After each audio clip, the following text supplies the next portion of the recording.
Shalom, saya Yakob. Mari kita berdoa sebelum kita mulai merenungkan firman Tuhan ini. Bapak, terima kasih Tuhan, karena sepanjang hidup kami Tuhan, Engkau mengizinkan kami untuk terus bekerja melayani-Mu Bapak, sehingga kehendak-Mu bisa terjadi di bumi ini. Bapak, tidak ada yang lebih penting bagi dunia ini selain menjadi kerajaan-Mu. Karena itu tolong kami Bapak, supaya kami bisa menghadirkan kerajaan Allah di bumi ini. Berikan pada hamba Roh Kudus dan berikan pada semua yang mendengarkannya Roh Kudus Bapa, sehingga pesan-Mu ini tersampaikan murni tidak bercacat. Terima kasih Allah Bapa dalam nama Tuhan Yesus. Amin. Bapak Ibu, ada banyak teknik untuk sukses di dalam Alkitab. Hari ini kita akan membandingkan 3 teknik sukses yang ada di Alkitab. Teknik sukses yang pertama adalah yang dimiliki oleh Salomo. Mari kita lihat apa yang dikatakan 1 Raja-Raja 4 tentang hikmat Salomo. Allah mengaruniakan hikmat dan pengertian yang luar biasa kepada Salomo, dan kebesaran hati sama seperti luasnya pasir di tepi laut. Bapak Ibu, ada 3 kata yang penting di sini: hikmat, pengertian, dan kebesaran hati. Bapak Ibu, kata hikmat yang dipakai di sini menggunakan kata Ibrani kokmah, dan pengertian itu pakai kata Ibrani tabun. Tabun itu juga bisa berarti kepandaian atau IQ. Yang menarik adalah kata kebesaran hati. Apa maksudnya sih kebesaran hati? Hati yang lapang dada gitu? Bukan Bapak Ibu. Dia pakai kata Ibrani lab. Lab itu bisa berarti hati, bisa berarti akal budi, bisa berarti memperhatikan. Jadi kalau saya parafras Bapak Ibu, yaitu maksudnya dengan bahasa sehari-hari, ayat ini bunyinya seperti ini. Allah mengaruniakan Salomo hikmat dan kepandaian yang besar dan kemampuan menganalisa, memperhatikan yang luar biasa. Jadi Salomo punya 3 kemampuan. Yang pertama, dia diberi hikmatnya Allah, dan kemudian dia diberi IQ yang tinggi, itu tabon ya, pengertian. Kemudian dia diberi juga kemampuan memperhatikan, kemampuan menganalisa atau analytical thinking. Dari Yesaya 11 kita tahu bahwa ada 7 roh Allah. 7 roh Allah itu adalah roh Tuhan, roh hikmat, roh pengertian, roh nasihat, roh keperkasaan, roh pengenalan, dan roh takut akan Tuhan. Yang jadi pertanyaan saya adalah, apakah roh pengertian dan roh hikmat yang di Yesaya 11 ini sama dengan hikmat dan pengertian yang dimiliki Salomo? Kalau ternyata ini benar sama, berarti Salomo itu sudah punya 2 roh Allah dari 7 roh Allah. Mari kita lihat Raja-Raja 4 yang tadi. Allah mengaruniakan Salomo hikmat. Dia pakai bahasa Ibrani hokmah. Ini sama persis seperti Yesaya 11. Jadi berarti bahwa Salomo punya hikmat itu sama seperti hikmat yang dimiliki oleh Kristus. Kemudian dikatakan Allah mengaruniakan Salomo hikmat dan pengertian. Pengertian di sini pakai kalimat tabun yang artinya kepandaian. Mari kita lihat apakah pengertian yang di Yesaya 11 pakai kata tabun juga. Ternyata tidak. Kata pengertian di Yesaya 11 itu menggunakan kata binah, yang artinya paham maunya Tuhan. Jadi Bapak Ibu, tidak sama. Pengertian yang milik Salomo dan pengertian yang dimiliki Kristus itu tidak sama pengertiannya. Jadi berarti Salomo itu hanya punya 1 roh Allah, yaitu hikmat Allah. Dia tidak punya 6 roh Allah yang lainnya. Yang dia tidak punya adalah roh takut akan Tuhan, roh pengenalan akan Tuhan, roh nasihat Tuhan, roh keperkasaan Tuhan, roh pengertian Tuhan, dan roh Tuhan. Jadi dia cuma punya 1 roh Tuhan saja. Salomo hanya punya 1 roh Tuhan saja. Tapi mari kita lihat apa hasilnya Bapak Ibu. 1 Raja-Raja 4 melanjutkan sebagai berikut. Dan hikmat Salomo lebih besar daripada hikmat seluruh orang di negeri Timon dan melebihi semua hikmat orang Mesir karena dia lebih bijaksana dari semua orang. Dia lebih bijak dari Etan orang Ezrahi itu dan daripada Heman, daripada Kalkol, daripada Dada anak-anak Mahol. dan namanya dikenal oleh seluruh bangsa di sekelilingnya. Ya jelas Bapak Ibu, hikmat Salomo pasti melebihi semua hikmat manusia. Karena hikmat Salomo itu setara dengan hikmatnya Kristus. Jadi Bapak Ibu jangan pernah anggap remeh kitab-kitab yang ditulis oleh Salomo. Karena bagaimanapun juga kita tidak menghargai Salomo, hikmat yang dia miliki itu hikmatnya Kristus. Tetapi pertanyaan kita adalah apakah Salomo kemudian sama dengan Kristus? Tidak, karena Salomo tidak punya 6 yang lainnya. Jadi pertanyaan ini seperti ini. Apakah mobil yang punya 1 roda itu sama hebatnya dengan mobil yang punya 4 roda? Ya jelas beda Bapak Ibu.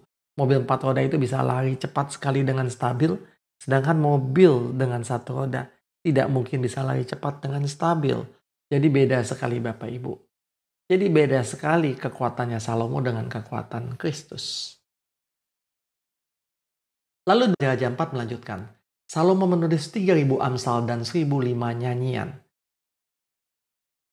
Tetapi yang aneh adalah dari 3.000 Amsal itu di kitab Amsal, kitab Pengkhotbah dan kitab Kidung Agung ada sekitar 1.254 ayat di 3 kitab itu.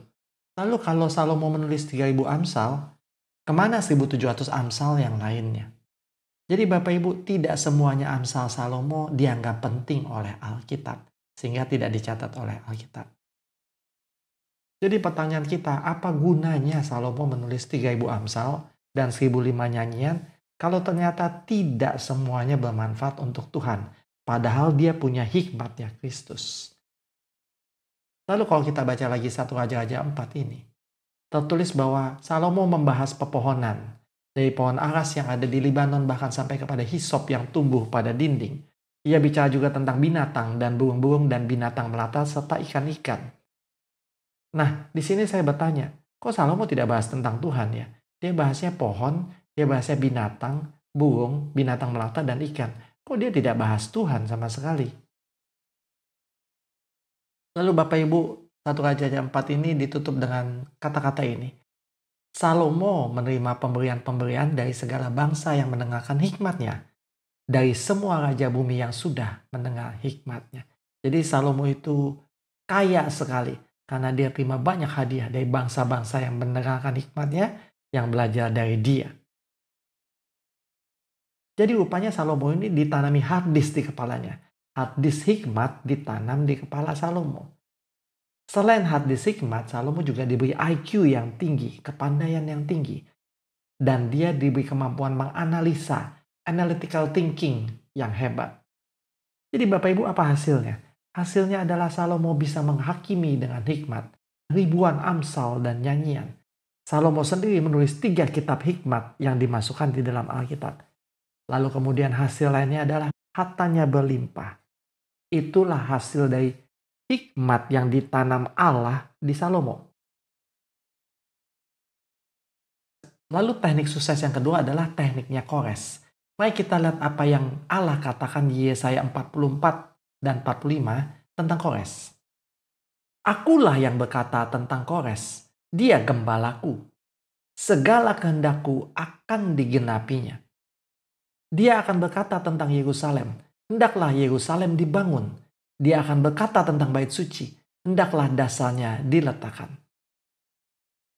Jadi Bapak Ibu, Tuhanlah yang menentukan Kores menjadi gembalanya Tuhan.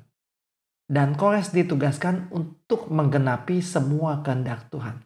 Jadi Bapak Ibu, teknik sukses yang kedua adalah disuruh melaksanakan tugas Tuhan. Karena kalau kita melaksanakan tugas Tuhan, pasti hidup kita juga dibuat sukses oleh Tuhan. Dari Yesaya 44 ini kita juga belajar bahwa yang namanya gembala Tuhan itu harusnya mewujudkan kehendak Tuhan. Jadi Bapak Ibu, kalau Bapak Ibu ketemu sama satu gembala, misalnya dia gembala gereja, lalu dia tidak mewujudkan kehendak Tuhan melalui gerejanya, berarti dia bukan gembala Tuhan. Lalu kalau Bapak Ibu ketemu satu ayah yang punya anak-anak dan istri, sudah jelas dia gembala Tuhan di keluarganya. Lalu dia tidak mewujudkan kehendak Tuhan di keluarganya, sudah jelas dia bukan gembala Tuhan. Nah, tugas utama Kores adalah membangun bait Allah dan membangun Yerusalem kota Allah. Jadi Bapak Ibu kita ingat, orang yang dipanggil menjadi gembala tugasnya adalah membangun bait Allah dan membangun kotanya Allah. Apa maksudnya? Maksudnya adalah kalau dia gembala gereja, maka dia harus memastikan bahwa tiap jemaatnya adalah bait Allah. Tiap jemaatnya dipimpin oleh Roh Kudus. Kalau tiap jemaatnya tidak punya Roh Kudus, berarti jemaatnya itu tidak akan dipimpin Roh Kudus. Lalu akankah jemaatnya itu menjadi bait Allah? Sudah jelas tidak. Lalu apakah kemudian gerejanya bisa menjadi kotanya Allah? Sudah jelas tidak. Karena isinya adalah orang-orang dunia, bukan orang-orang yang dipenuhi Roh Kudus. Dan Bapak Ibu jangan lupa sekali lagi bahwa Roh Kudus itu ada 7 roh Allah. Jadi tidak bisa dia punya cuma 1 takut Tuhan. Dia mesti punya 6 yang lainnya. Kalau tidak, dia akan seperti Salomo. Berhikmat, tapi tidak mewujudkan kehendak Tuhan. Ini akan jadi gereja yang berbahaya Bapak Ibu. Karena berarti gereja itu akan mewujudkan keinginannya sendiri atau keinginan dunia. Ini jadi salah.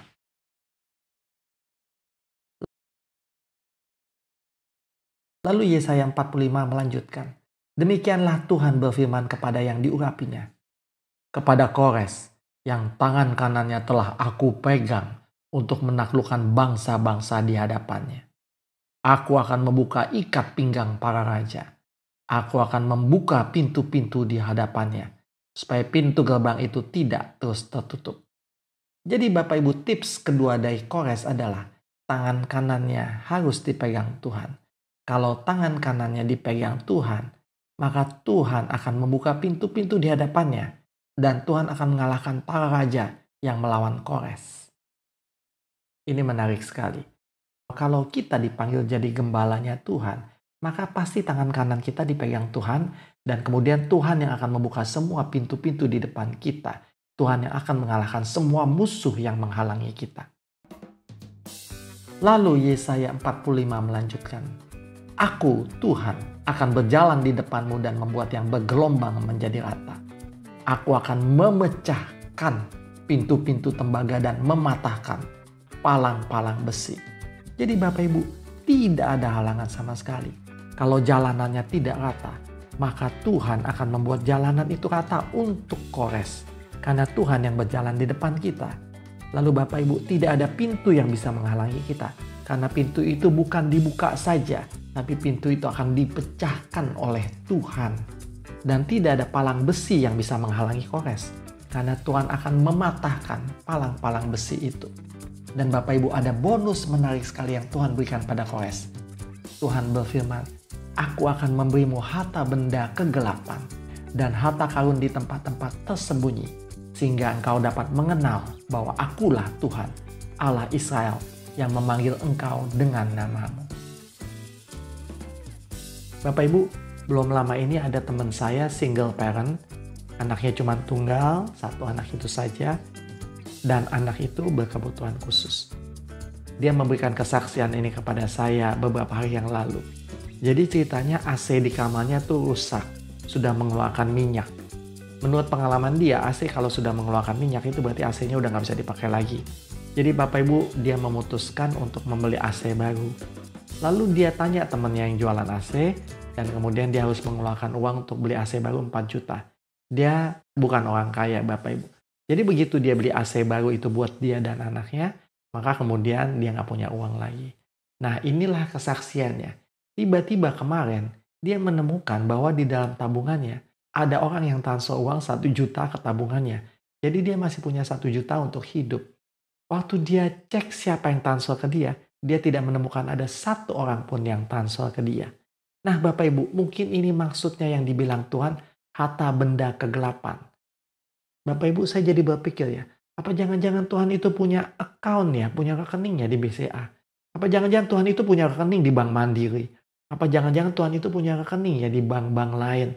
Dan kalau dia mau transfer ke orang tertentu, dia tinggal suruh transfer aja dari bank-bank itu. Kita nggak tahu ya Bapak Ibu, jangan-jangan Tuhan punya rekening di bank-bank itu. Dan ini cocok sekali dengan ayat ini, karena teman saya itu single parent. Dia menggembalakan anaknya yang berkebutuhan khusus. Sudah jelas ya Bapak Ibu, kalau ada keluarga diberi anak berkebutuhan khusus, Berarti Tuhan menyuruh kepala keluarganya itu menjadi gembalanya Tuhan. Karena kebutuhan khusus itu pasti miliknya Tuhan. Betul kata Yesaya 45 ini. Bahwa kalau kamu mau jadi gembala aku, maka aku akan memberikan padamu harta benda, harta karun dari tempat-tempat yang tersembunyi. Lalu Yesaya 45 melanjutkan. Allah berfirman, karena hambaku Yakub dan Israel pilihanku, maka aku memanggil engkau Kores dengan namamu. Aku menggelari engkau gembalaku, sekalipun engkau tidak mengenal aku. Akulah Yahweh dan tidak ada yang lain. Selain aku tidak ada Allah.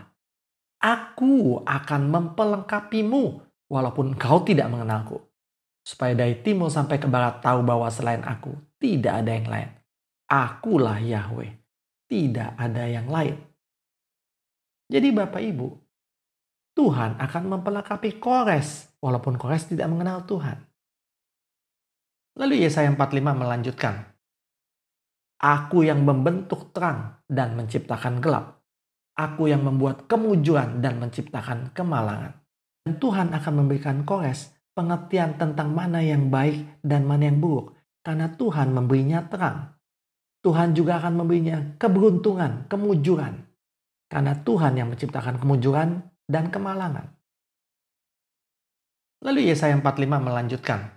Meneteslah dari atas hai langit dan biarlah awan mengalirkan sedek. Bapak Ibu, sedek itu kebenaran dan keadilan. Dan biarlah awan mengalirkan kebenaran dan keadilan untukmu. Biarlah bumi membuka diri dan biarlah keselamatan menghasilkan buah. Dan biarlah sedek, kebenaran dan keadilan tumbuh bersama-sama. Aku Tuhan telah menciptakannya. Tuhan juga akan memberikan pada Kores kebenaran dan keadilan. Sehingga apapun yang Kores lakukan, dia itu akan menghasilkan keselamatan melalui tangannya. Karena Tuhan menghujaninya dengan kebenaran dan keadilan. Jadi apa maksudnya Tuhan menghujani Kores dengan kebenaran dan keadilan? Maksudnya Tuhan tidak pernah mengizinkan Kores untuk bertindak tidak benar dan tidak adil. Jadi apapun yang Kores lakukan itu pasti benar, pasti adil. Sehingga Tuhan selalu berkenan pada dia. Karena Tuhan berkenan maka Tuhan bisa pegang tangannya terus menerus. Sehingga Kores selalu berada dalam genggaman Tuhan, dituntun Tuhan senantiasa. Bapak Ibu, kita butuh dihujani kebenaran dan keadilan juga. Kalau Tuhan tidak menghujani kita dengan kebenaran dan keadilan, kita bisa selalu salah langkah dalam hidup ini. Dan kemudian kita jadi tidak berkenan kepada Tuhan. Jadi Bapak Ibu nanti luangkan waktu untuk minta Tuhan menjadikan kita gembalanya. Sehingga kita dihujani juga dengan kebenaran dan keadilan. Seperti Kores.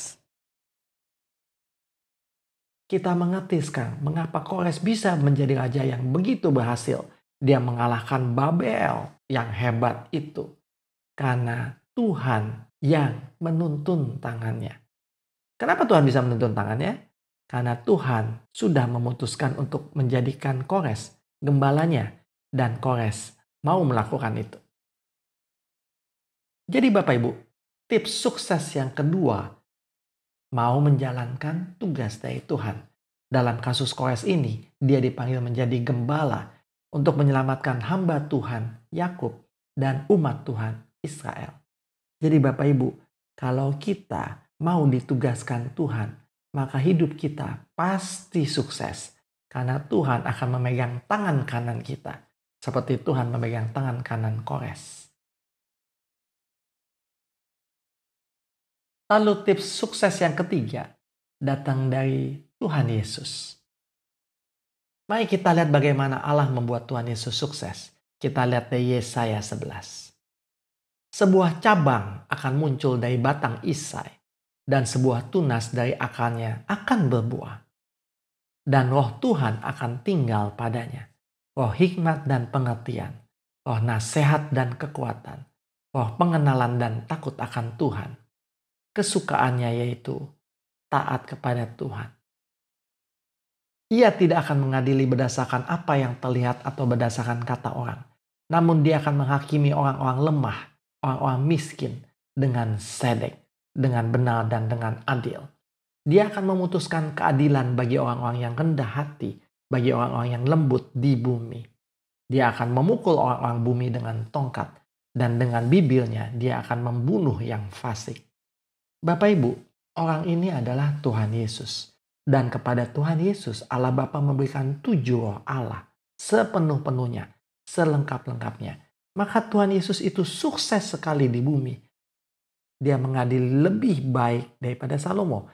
Karena dia mengadili bukan berdasarkan apa yang dia lihat, bukan berdasarkan apa kata orang. Tetapi dia mengadili berdasarkan apa yang Allah katakan. Tidak ada satupun yang bisa menggugat keputusan pengadilan Kristus, Bapak Ibu. Karena yang mengadili adalah Allah. Tuhan Yesus mengakui hal ini. Di Yohanes 5 ayat 30 dia berkata, "Aku tidak mau melakukan apapun dari diriku sendiri. Aku menghakimi berdasarkan apa yang aku syema, apa yang aku dengar dari Allah Bapa. Dan penghakimanku itu adil, karena aku tidak mencari kehendakku sendiri, melainkan kehendak Bapa yang mengutus aku." Jadi Bapak Ibu, Kristus itu sangat sukses di bumi ini. Karena dia menghakimi berdasarkan apa yang dia dengar dari Allah Bapa. Bapak Ibu, ini penting sekali loh. Coba bayangkan, kita mau beli mobil dan kita mesti ambil keputusan. Mobil ini atau mobil itu. Nah, kalau kita punya 7 roh Allah seperti Kristus, maka kita akan mengerti apa yang baik, apa yang salah. Jadi waktu kita memutuskan mau beli mobil yang mana, tidak mungkin keputusan kita itu salah. Karena kita mengerti mobil mana yang dikehendaki Allah Bapa. Kalau Allah bilang pilih mobil yang merah, kita akan pilih yang merah. Dan pilihan itu tidak mungkin salah. Karena Allah yang suruh kita pilih mobil itu. Kemampuan menghakimi seperti Kristus ini sangat penting. Karena ini adalah kemampuan untuk mengambil keputusan yang benar di hadapan Allah. Adil bagi semua pihak. Lalu Yesaya 11 melanjutkan. Dan sedek, benar dan adil akan menjadi pengikat pada pinggangnya. Dan kesetiaan atau iman adalah pengikat hatinya. Jadi Kristus ini yang punya 7 roh Allah ini tidak mungkin bertindak yang tidak benar dan tidak adil. Kenapa? Karena dia diikat oleh kebenaran dan keadilan. Siapa yang ikat dia? Allah. Dan Bapak Ibu, tidak mungkin hatinya tidak setia kepada Allah. Tidak mungkin hatinya menyeleweng ke sana ini. Tidak mungkin. Karena di sini dikatakan kesetiaan adalah pengikat hatinya. Jadi Allah Bapa mengikat hati Kristus ini dengan kesetiaan. Jadi tidak mungkin hati ini menyimpang ke kanan atau ke kiri. Lalu apa yang terjadi kalau kita punya kekuatan seperti Kristus? Kekuatan dari 7 roh Allah. Hasilnya adalah serigala akan hidup bersama domba, macan tutul akan berbaring bersama anak kambing, anak lembu, singa muda, dan anak domba akan main bersama-sama. Dan seorang anak kecil akan menggiring mereka. Jadi Bapak Ibu, ini hidup yang betul-betul damai ya Bapak Ibu ya. Lembu dan beruang akan makan bersama-sama. Anak-anak mereka akan berbaring bersama-sama. Dan singa akan makan jerami sebagaimana lembu. Jadi Bapak Ibu, singa sudah tidak punya lagi nafsu untuk menyakiti. Beruang juga tidak punya lagi nafsu untuk menyakiti. Mereka akan bermain bersama-sama. Saya jadi teringat akan Taman Eden. Karena di Taman Eden itu semua binatang cuma boleh makan tumbuh-tumbuhan. Tidak boleh makan daging Bapak Ibu. Di sini singa makan jerami sebagaimana lembu. Berarti kekuatan Kristus itu akan mengembalikan kita ke Taman Eden. Tidak ada masalah sama sekali dalam hidup. Yesaya 11 melanjutkan. Dan anak yang menyusu akan bermain di atas lubang ular tedung. Dan anak yang baru saja disapih cerai susu akan meletakkan tangannya di atas liang ular beludak. Berarti Bapak Ibu, anak tidak lagi bermusuhan dengan ular. Berarti ini persis kejadian sebelum Hawa mengambil buah terlarang itu. Jadi, kalau kita punya 7 roh Allah seperti Kristus, maka lingkungan kita akan damai seperti Taman Eden. Lingkungan kita akan shalom, berkecukupan. Tidak ada keinginan jahat sama sekali. Karena kekuatan dari 7 roh Allah itu akan membuat kita mampu mengatur semuanya sehingga semuanya itu seperti di Taman Eden. Lalu Yesaya 11 menutup dengan kalimat ini. Mereka tidak akan melakukan yang jahat atau merusak di seluruh gunung kudusku. Jadi tidak ada satu orang pun yang melawan kehendak Tuhan. Dan tidak ada satu orang pun yang melakukan perusakan, dosa di gunung Tuhan itu. Sebab bumi akan menjadi penuh dengan pengetahuan akan Yahweh, seperti air yang menutupi laut. Selain itu, semua makhluk akan mengenal Tuhan. Semua makhluk akan memiliki pengetahuan tentang Allah Yahweh. Jadi Bapak Ibu, kalau kita punya 7 roh Allah ini, maka kita bisa mengatur supaya suasana itu seperti di Taman Eden. Dan yang kedua, kita memiliki kemampuan mengajar seperti Salomo. Jadi sekarang kita sudah lihat 3 tips sukses. Tips sukses yang pertama datang dari Salomo, yaitu memiliki hikmat setara dengan hikmat Kristus. Tips sukses kedua datang dari Kores, yaitu mau melaksanakan tugas dari Allah. Kita pasti sukses. Tips yang ketiga datang dari Tuhan Yesus. Kalau kita punya 7 roh Allah, maka kita akan mampu membuat semuanya damai seperti di Taman Eden. Dan kemudian kita juga mampu mengajar mereka tentang Allah. Sehingga semua makhluk di lingkungan kita akan mengenal Allah. Nah Bapak Ibu, yang paling asik adalah memiliki 7 roh Allah. Mari kita lihat muridnya Tuhan Yesus. Apakah mereka berhasil seperti Tuhan Yesus tadi? Mari kita lihat Paulus. Paulus di 1 Korintus 1 berkata, Kristus tidak mengutus aku untuk membaptis, tetapi untuk menginjil. Jadi Bapak Ibu, muridnya Kristus itu malah disuruh Kristus menginjil. Nah ini menarik ya, karena ini tugas tidak seperti tugasnya Salomo jadi raja. Ini tugas juga tidak seperti tugasnya Kores menjadi raja. Ini tugas juga tidak seperti tugasnya Tuhan Yesus. Tapi tugas ini adalah tugas menginjil. Mari kita lanjutkan 1 Korintus 1 ini. Kristus tidak mengutus aku untuk membaptis, tetapi untuk menginjil. Menginjil bukan dengan hikmat perkataan, supaya salib Kristus menjadi sia-sia. Jadi Bapak Ibu, Paulus punya tips sukses adalah menginjil. Tapi Paulus beri kita catatan, jangan menginjil dengan hikmat perkataan. Menginjillah dengan kuasa salib Kristus. Jangan abaikan kekuatan salib Kristus. Bapak Ibu, mengapa sih kita tidak boleh menginjil dengan hikmat perkataan? Paulus melanjutkan di 1 Korintus 1 itu. Aku tidak menginjil dengan hikmat perkataan, supaya salib Kristus tidak dibuat sia-sia. Sebab bagi orang-orang yang menuju kebinasaan, berita tentang salib Kristus itu merupakan berita yang bodoh sekali. Tetapi bagi kita yang diselamatkan oleh Allah, berita salib Kristus itulah yang merupakan cara Allah menunjukkan kuasanya. Jadi Bapak Ibu, kita harus memberitakan Injil dengan kuasa. Dari mana kuasa itu berasal? Dari salib Kristus. Kuasa itu tidak ada di hikmat perkataan kita, tapi adanya di salib Kristus. Lalu Paulus melanjutkan, sebab telah tertulis, aku akan hancurkan hikmat orang-orang yang berhikmat, dan aku akan tolak kecerdasan dari orang-orang yang cerdas. Jadi Bapak Ibu, hikmat orang berhikmat itu akan dihancurkan Allah. Lalu kecerdasan orang-orang cerdas juga akan ditolak Allah. Lalu Paulus melanjutkan, di manakah orang-orang yang berhikmat? Di manakah ahli kitab? Di manakah ahli debat masa kini? Bukankah Allah telah membuat hikmat dunia ini menjadi kebodohan?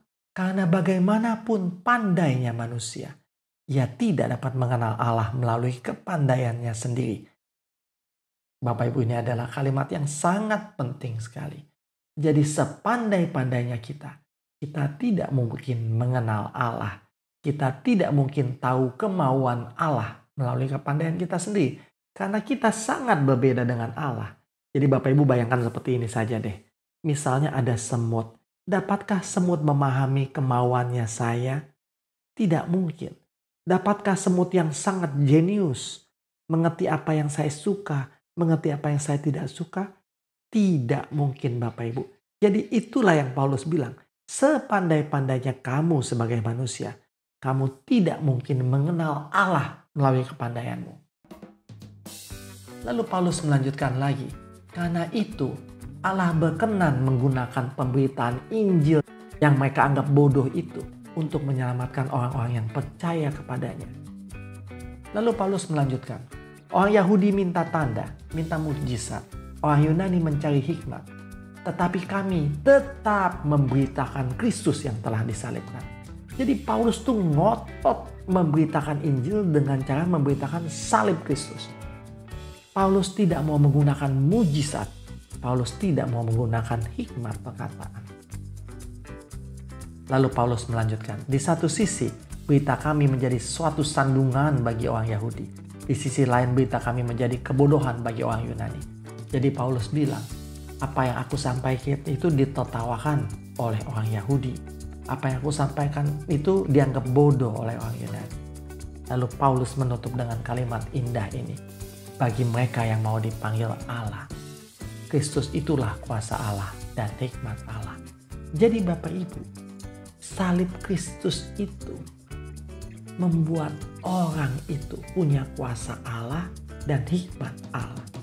Jadi Bapak Ibu, Paulus bilang, kalau kamu beritakan Injil dengan melalui mukjizat, apa sih yang terjadi sama kamu? Pasti kejadiannya sama seperti Yesus waktu bikin mukjizat di mana-mana. Semua orang memuji Allah, memuliakan Allah. Cuman sampai di situ aja. Lalu kalau kamu memberitakan Injil dengan menggunakan hikmat perkataan, apa sih yang terjadi dengan kamu? Yang terjadi adalah kamu akan tambah pintar. Lalu kamu akan jadi seperti ahli agama itu. Kamu akan jadi orang yang suka sekali menghakimi orang lain. Dan kemudian kamu akan menjadi orang munafik. Jadi kata Paulus, jangan menginjil dengan menggunakan mujizat.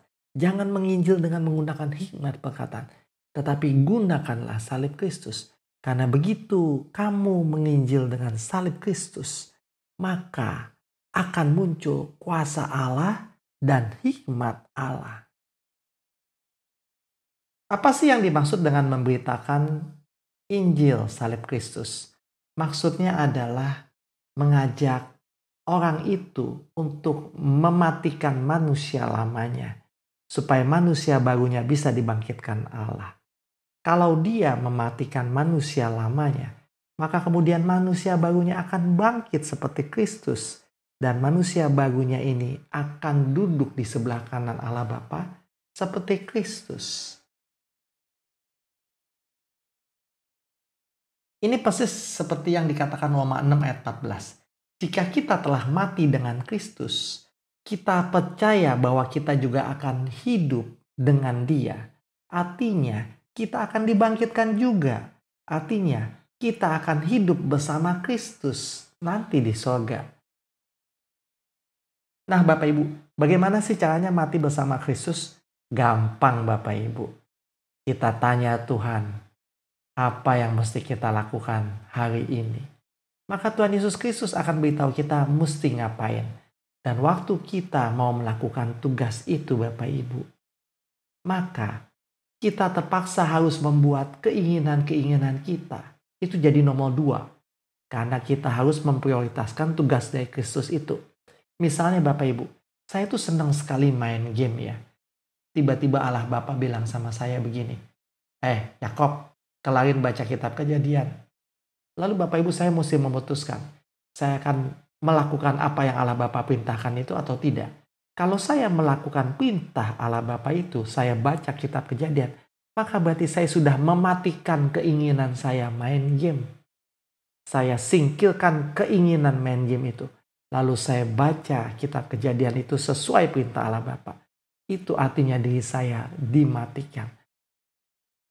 Jikalau saya tiap hari melakukan perintah Allah Bapa, maka keduniawian saya, manusia lama saya akan dimatikan.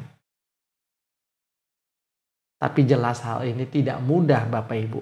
Maka kita harus minta sama Allah Bapa. Allah Bapa, tolong matikan manusia lama saya. Allah Bapa, tolong buat keinginan daging saya semuanya tidak ada lagi. Kita harus minta tolong. Karena jelas kita tidak mampu membunuh manusia lama kita. Kita tidak mampu membunuh keinginan daging kita. Jadi Bapak Ibu, apa artinya memberitakan Injil salib Kristus. Artinya adalah kita minta Dia melakukan tugas-tugas Allah Bapa. Jadi kemudian nanti keinginan dagingnya, keduniawiannya akan mati. Itu yang namanya manusia lamanya mati. Kalau manusia lamanya mati, pasti manusia barunya bangkit. Roma 6 ayat 14 bilang, dia pasti hidup bersama Kristus. Nah, Bapak Ibu, ini menarik sekali. Jadi kalau kita memberitakan Injil salib Kristus, maka kita dapat 3 benefit itu sekaligus. Kita akan dapat hikmatnya Salomo, kita akan dapat juga kekuatannya Kores, dan kemudian kita akan dapat juga bangkit dan duduk di sebelah kanan Allah Bapa seperti Kristus. Jadi Bapak Ibu, kalau kita memberitakan Injil salib Kristus, maka kita akan dapatkan keuntungan yang Salomo dapat. Kita akan dapatkan keuntungan yang Kores dapat. Dan kita akan dapatkan keuntungan yang Tuhan Yesus dapatkan itu. Jadi akan ada di kita hikmat Allah seperti Salomo.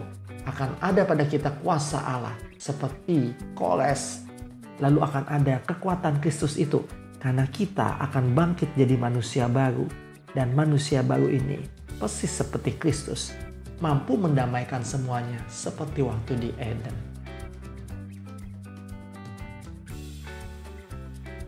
Jadi Bapak Ibu, kita punya 4 pilihan untuk sukses.